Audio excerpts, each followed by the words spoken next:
All right, I think I'm going. So I'm going to do something different. I just moved to Ecuador, and one of the benefits of being here is get easy access to a bunch of herbs and plants and things like that. And so one of them is Moringa, very popular. I think everyone knows it. This big bag was $1 or less than $1 actually. And so, I'm very much about incorporating medicine into my daily diet. And so really looking forward to, drinking a lot of these teas along with actual tea, right, for my health. However, what I'm curious about though is the taste, the smell, and all those things that go along with what I've come to love about drinking tea. So what I figured I'd do is drink through a couple infusions, try some different things, and see if I can find out whether I like it, whether I don't like it. I don't know if I've actually ever had Moringa tea before. I'll put something in the description about the plant because I got a bunch of these things, okay? Like, I was just introduced to nettle, neem, stonebreaker, all kind of stuff. And I got big bags of all of it. So I'll put in the description kind of what these things are and what they're good for. Moringa, right away, it has a different smell. So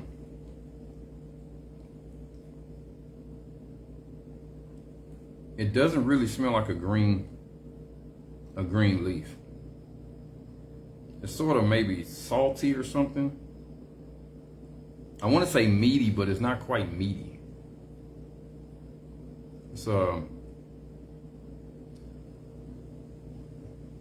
earthy maybe, but not quite earthy. Salty is the best adjective I can come up with. Salty. So I did cold brew this thing 24 hours. I'm doing 5 grams just to try to keep this thing similar, but 5 grams is quite a bit, as you can see here. So let's pour this up.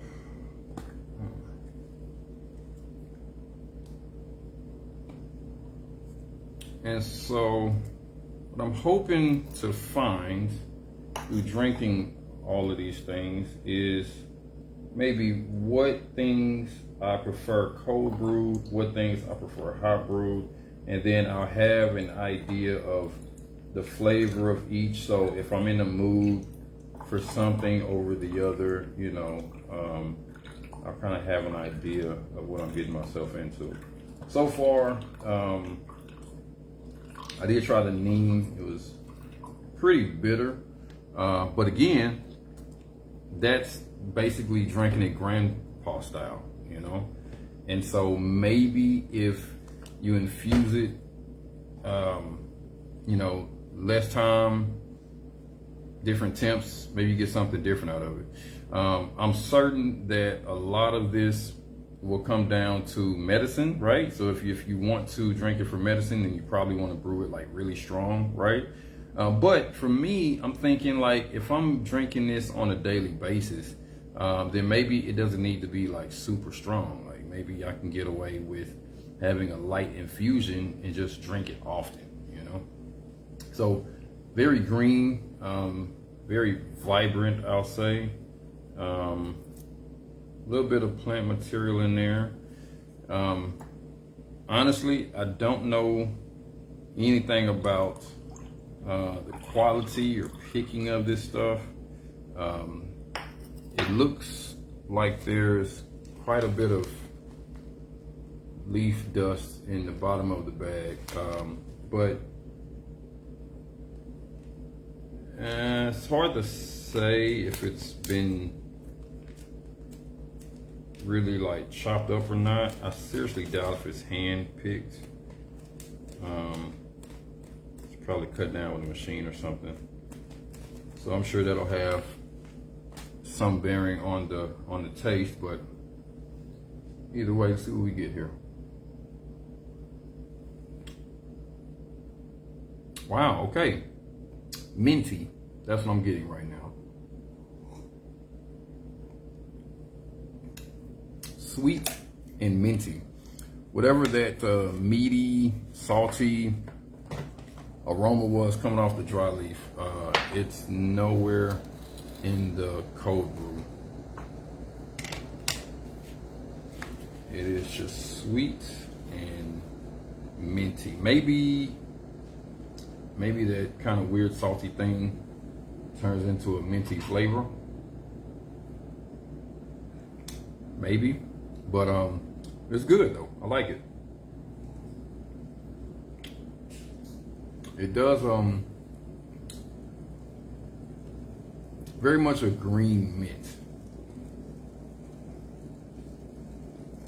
It has kind of a bite in the back of the throat, which I'm not completely happy with.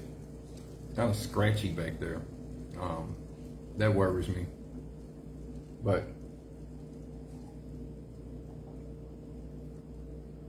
overall decent. I can definitely see, you know, drinking this on a warm day.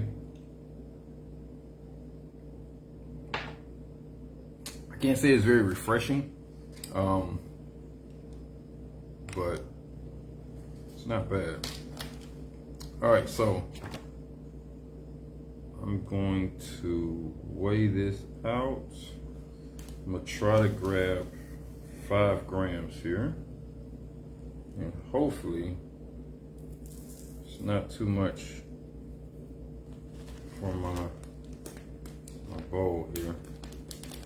This thing says 4 grams. That's gonna have to be enough. Look at these leaves.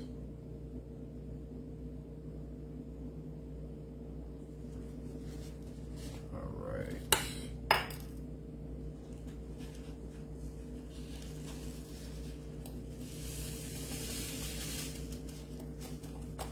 That is a lot. So last week I also tried yerba mate for the first time. And that one was, I think, similar to, well, no, it was different. I think that was guayusa. That was kind of minty. All right, so I'm not gonna rinse this. I'm just gonna go straight in.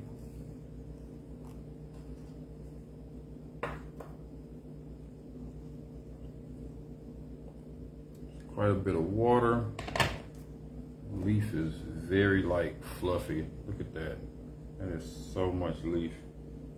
And I'm gonna let this go for some time. I see now that I'm gonna definitely need like a spoon or something to get all these leaves underwater. But let's just pour this off and let's see what we get here. Not all the leaves are wet yet.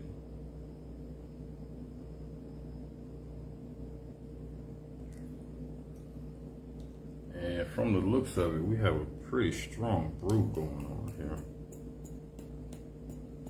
Oh, okay. So the wet leaf definitely has that aroma from the dry leaf. The kind of maybe like sea salt smell. Yeah. I wish I had another way to describe it, because it's definitely something different, you know? So definitely a green leaf, but it's like kind of meaty, salty kind of steak smell, but not umami. Definitely not like a broth or anything. Just different. The other thing too is, you know, with these particular herbs, there is no telling what the storage is like.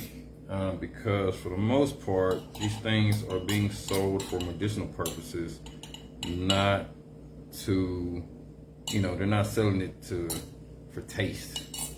And so maybe it could be storage as well. I don't know.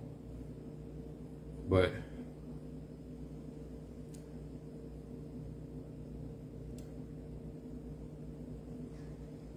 I keep coming back to it because it's a familiar smell. I just can't come up with the right word. But it's interesting. It is definitely interesting. All right, that's the color. This was a pretty quick brew. Really hot water. Let's see what we get here.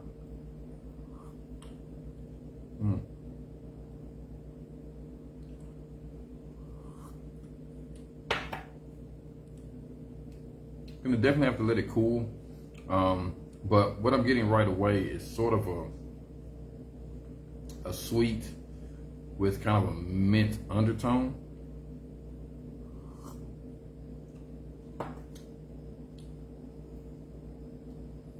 But that I want to call it a dark, like the aroma is like a dark, strong, almost kind of like,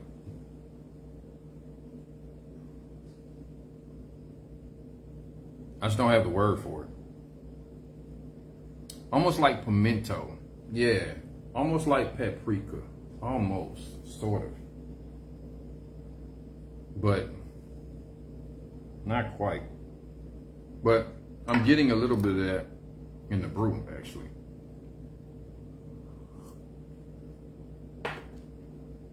I'm sure, no, I'm not sure.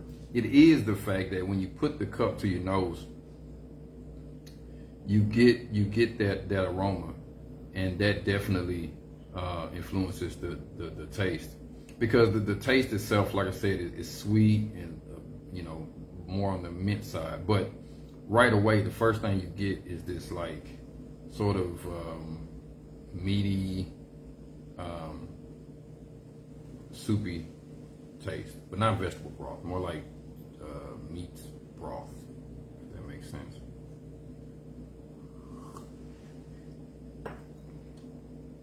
But not a bone broth either. It's just like when you sear a steak in a skillet, and the blood and juices that come off the steak first and hit that skillet and kind of gives you that I'm cooking meat smell. Is that,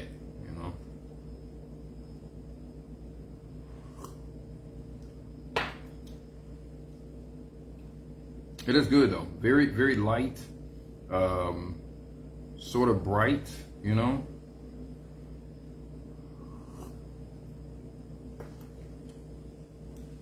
This is definitely not a bad tea.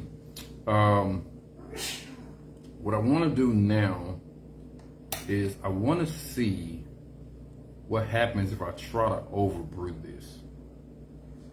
Just because I'm curious. What happens if I make this like a medicine,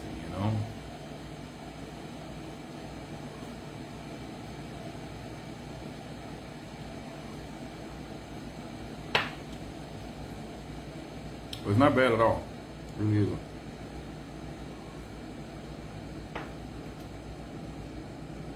And the mintiness is not as strong as the cold brew, which lets me know that it's the longer steep times that mintiness is going to come out more. The sweetness is still there, so that's going to be there no matter what.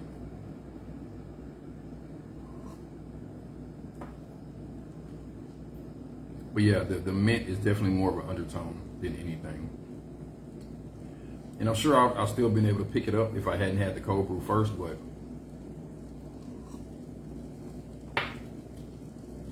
definitely helped.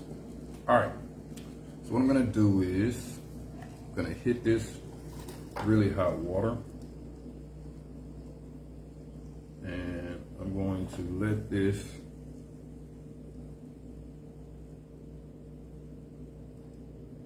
really go in as long as my patience will allow.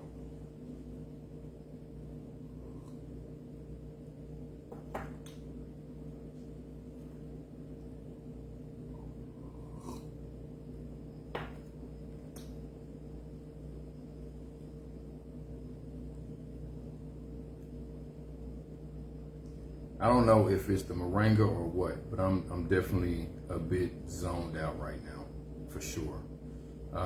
It's definitely heating, but you know, I'm certain it has everything to do with the hot water. But I am zoned out. I am a bit out of it, for sure. No question about it.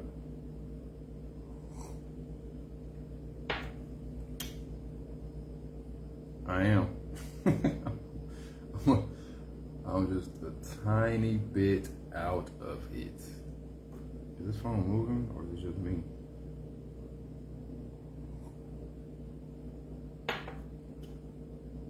My goodness. I'm sure it's because it's late too. That's definitely part of it.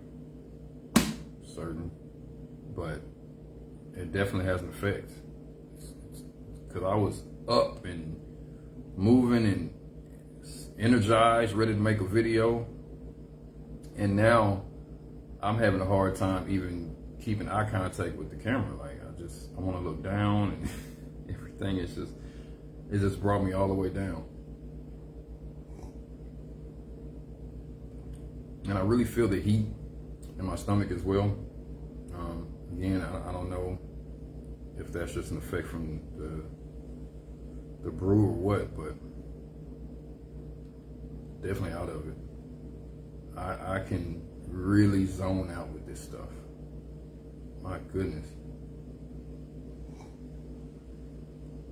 Oh my goodness. Okay. I'm gonna pour off this little bit. And I have let this infusion go for, I don't know, it's been at least a minute by now, right? Something like that. And I'm curious to see if the color changes at all.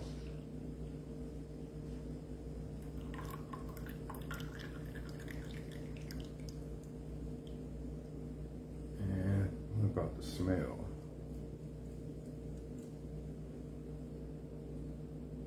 Okay. It's like an industrial chemical agent. Like almost, I've smelled this before, and I think a garage or some kind of industrial type place, you know? It's almost like a rubber, but not quite rubber.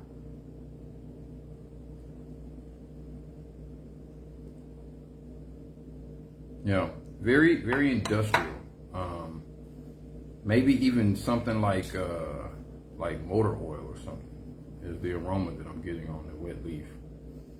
That's that dark, different thing that I'm getting. It's that. It's just something that you typically associate with food, but it's what it is. Some kind of industrial something. Some kind of really out of it. All right. So the color, I don't think it's gotten darker for sure. It's gotten darker. Still quite a bit of activity in there. I would say it's a fairly thick brew for sure. Let's see what we get on the taste. Let's see.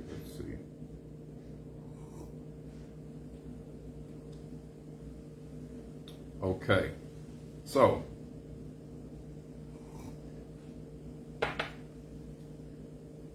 the mintiness is even more dialed down now. Whether that's because of multiple infusions or whether it has to do with the steeping time. But the mintiness is still there, but very little.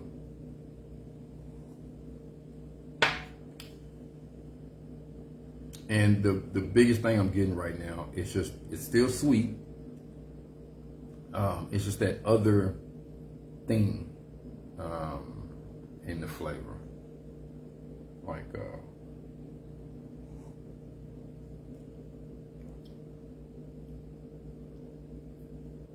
I don't know. It does remind me of like kind of like rubber a little bit, but it's not like putting a rubber band in your mouth, but almost.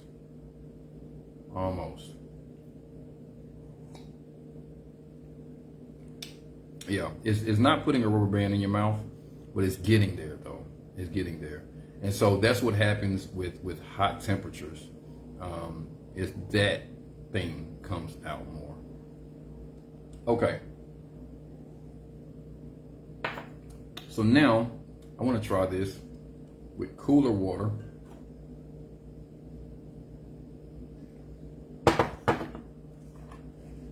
And see if we can get rid of the rubber and dial up the sweetness.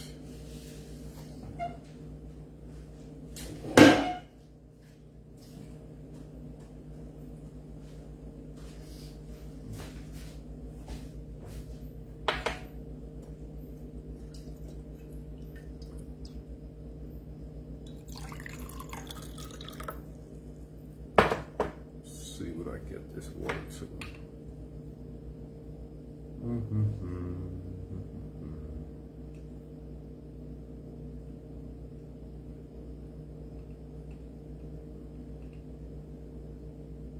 So it's at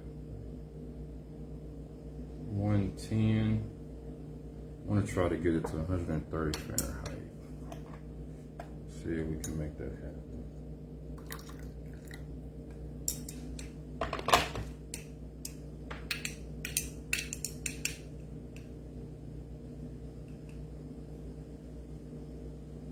Okay, 125 is good enough.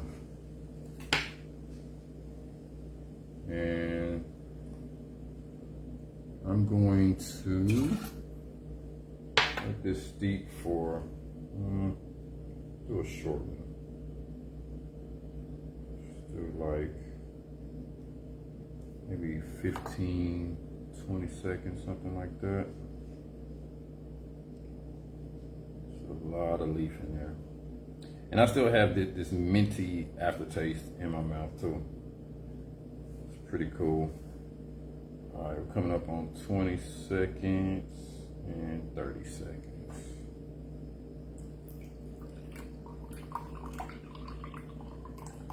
Color is much lighter.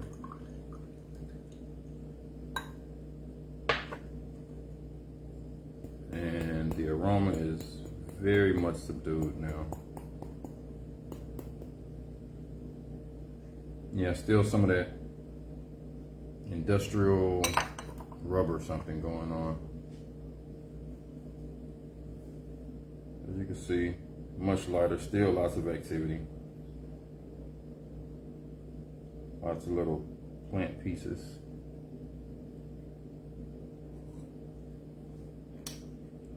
The other thing that I'm curious about is cooking with this stuff too, you know? I don't know what, oh, that thing is moving. I don't know what that's going to look like.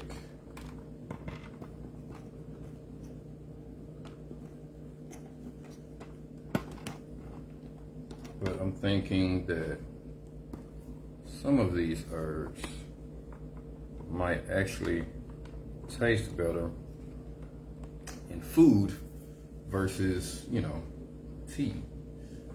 Maybe adding them to like a stew or something, you know? But this one, lower temperatures definitely pulls out the sweetness a lot more sweetness in this thing. The mintiness, again, subdued, not as strong as it was from the beginning. That's just going through multiple infusions. And the rubber is there, just not a lot, but it's there, you know? So, I'm gonna say, the cold brew, really good, not refreshing, meaning that if it's really hot outside and I have this cold brew moringa to look forward to, is not going to quench my thirst. It's not going to give me that, sensation that you want when you're high and you want to cool off. It doesn't give you that. It is sweet. It's a decent drink. But I think I prefer the hot brew, and I like it with cooler water. So, 130 Fahrenheit, 30 seconds seems to work just fine. I'm not gonna do it right now, but I have a feeling that if I steep this longer than 30 seconds, some of that, I don't know. I mean, I do kind of want to find out. I think maybe the mint may come more, or you may get more rubber. But either way, cooler water is the way to go, and then play around with the steep times. But 30 seconds works really good for me. And I can definitely drink this with dinner for sure. So you're gonna definitely enjoy drinking through the hot brew, the cold brew. I'll just finish it, and see if I can go more than one round with the cold brew. All right, from me to you. I'll holler.